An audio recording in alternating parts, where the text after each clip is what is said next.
India has confronted this challenge since independence, having a neighbor that is an epicenter of global terrorism. Major international terrorist attacks are traced back to that one country. UN's designated lists of terrorists are replete with its nationals. The most recent example of cross-border barbarism was the murder of innocent tourists in Pahalgam in April this year. Madam President, Excellencies, while asserting our rights, we must also firmly face up to threats.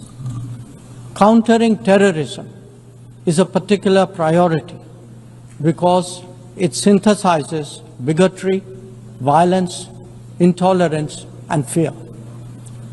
India has confronted this challenge since independence, having a neighbor that is an epicenter of global terrorism.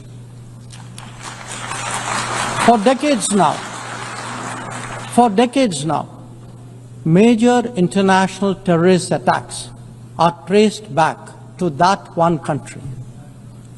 UN's designated lists of terrorists are replete with its nationals. The most recent example of cross-border barbarism was the murder of innocent tourists in Pahalgam in April this year. India exercised its right to defend its people against terrorism and brought its organizers and perpetrators to justice. Because terrorism is a shared threat, Madam President, it is essential that there is much deeper international cooperation.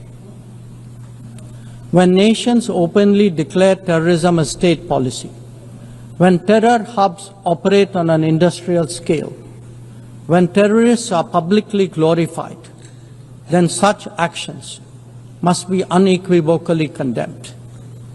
The financing of terrorism must be choked, even as prominent terrorists are sanctioned.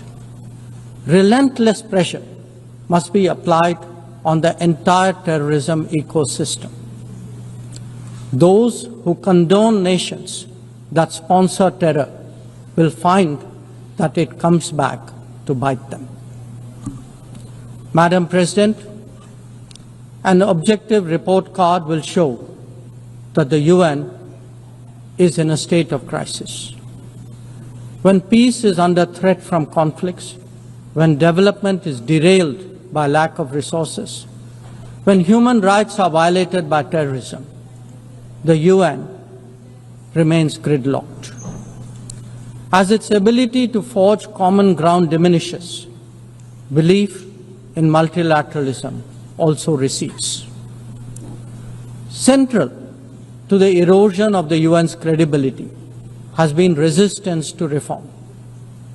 Most members strongly desire change, but the process is being made an obstacle to the outcome.